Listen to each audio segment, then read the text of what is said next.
ગુજરાતી સિવાય હું બીજી વાત નહીં કરું. ધોરણ 10 નું ગુજરાતી એવી વાત છે, એવું સ્તર છે કે તમે સેન્ટર પોઈન્ટે ઊભા હોય અમરેલીમાં અને તમારે જે રસ્તે જવું હોય, કે બસ સ્ટેન્ડે જવું હોય કે ડિવિઝન બાજુ જવું હોય કે પછી બીજા રસ્તે જવું હોય, ગમે રસ્તે તમે થઈ શકો, પણ તમારે ગુજરાતી તો જોશે. તમે કદાચ કલેક્ટર બનશો ને આજની તારીખમાં, તે ગુજરાતી તમારે જરૂર પડશે, કારણ કે નવી એનઈબી 2020 એની અંદર દ્વિસ્તરીય પરીક્ષા રાખી દીધી છે સરકારે, અને દ્વિસ્તરીય પરીક્ષાની અંદર તમારે ગુજરાતીનું 100 માર્કનું પેપર પાસ કરવું જ પડશે, અને આ તમારે જરૂર પડશે. ગમે સ્પર્ધાત્મક પરીક્ષા દેવા જાઓ, તમારે એમાં 15 માર્ક ગુજરાતી વ્યાકરણના જોશે, અને 10મા ધોરણમાં જે વ્યાકરણ છે એ જ વ્યાકરણ બધી સ્પર્ધાત્મક પરીક્ષામાં પૂછાય છે. આપણે ગેરંટી માંગીએ કે જે વિદ્યાર્થી આપણી ગુજરાતીની વ્યાકરણ ખૂબ વ્યવસ્થિત બનાવશે ને, એને આખા આજીવન કામ લાગશે, એને હાથવી પેટીમાં મૂકી દેવાય. તમારે ગમે ત્યારે જરૂર પડશે. હું એમ નથી કહેતો કે તમારે બીજા વિષયની જરૂર નહીં પડે, પણ ગુજરાતીની તો જરૂર પડશે. હવે વાત એવી કરવી છે કે મારા વિષય ગુજરાતીની, કે તમે અંદર એકદમ સહેલી પદ્ધતિ એવું નથી કે ગુજરાતીમાં આપણે માર્ક ન લાવી શકાય. મેં પોતે 76 માર્ક બોર્ડની પરીક્ષાના વિદ્યાર્થીઓને પેપરમાં આપેલા છે.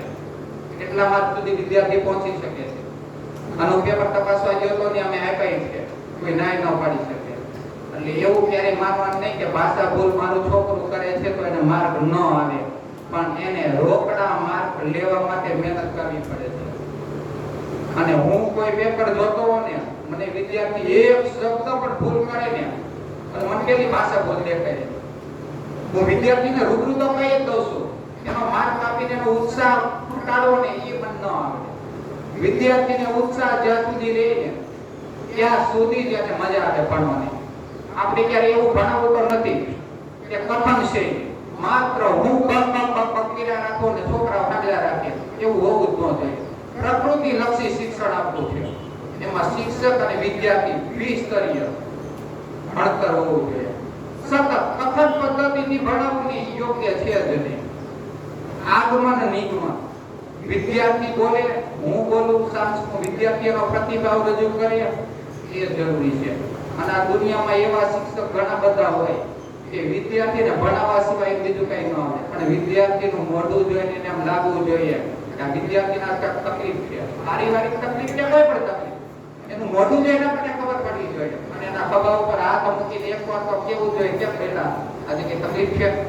અમારો સબ મિત્ર મયુર સર કે વિદ્યાર્થીઓ પ્રત્યે લાગણી હોવી જોઈએ, અને આ લાગણી રાખે છે આ સંસ્થા.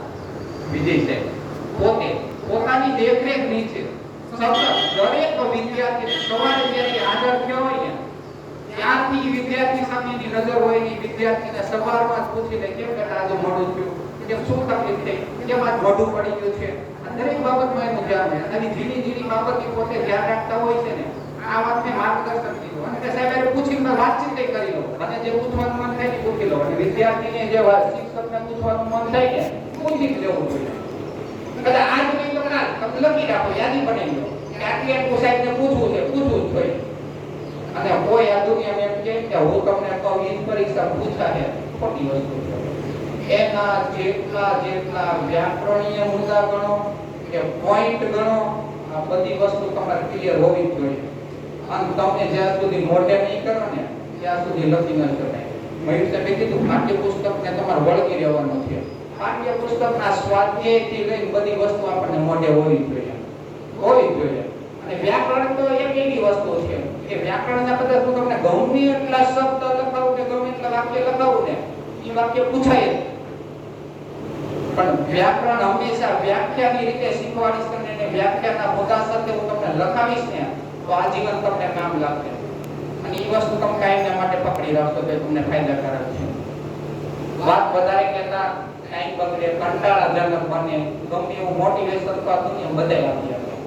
પણ વાત કરવી છે આપણે ગુજરાતી વિષય 10મા ધોરણની, તો 10મા ધોરણનું ગુજરાતીની પેપર સ્ટાઇલ એટલી હેલી કરી દીધી છે ને સરકારે કે ગમે વિદ્યાર્થી નબળામાં નબળો વિદ્યાર્થી 60 ઉપર માર્ક લાવે, અને હોશિયાર વિદ્યાર્થી હોય ને 75 એટલે કે 75 માર્ક ઉપર માર્ક લાવે લાવી શકે. અને જે વિદ્યાર્થી 75 માર્ક લાવી 70 ઉપર માર્ક લાવતો હોય ને વિદ્યાર્થીને ઇન્ટરનલ 20 માર્ક આપવા પડે, સરકારી ના ન પાડી શકે.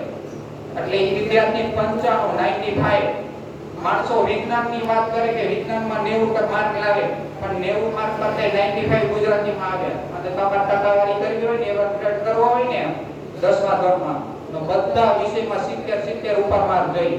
એટલે હું તમને એમ નથી કહેતો કે મારા વિષયમાં ધ્યાન આપો, પણ 6 વિષય 10મા ધોરણમાં છે ને બધા વિષયમાં તમે ધ્યાન આપો, એક સરખું ધ્યાન આપો, સતત એક વિષયની ભેળા રાખો. એટલે હું એમ નથી કહેતો કે મારો વિષય ભણો, તમને મારા લેક્ચર આવી ઈ ભણો, પણ સર્વપ્રથમ જરૂરી તો ઈ છે કે વિદ્યાર્થીની સતત હાજરી હોવી જોઈએ.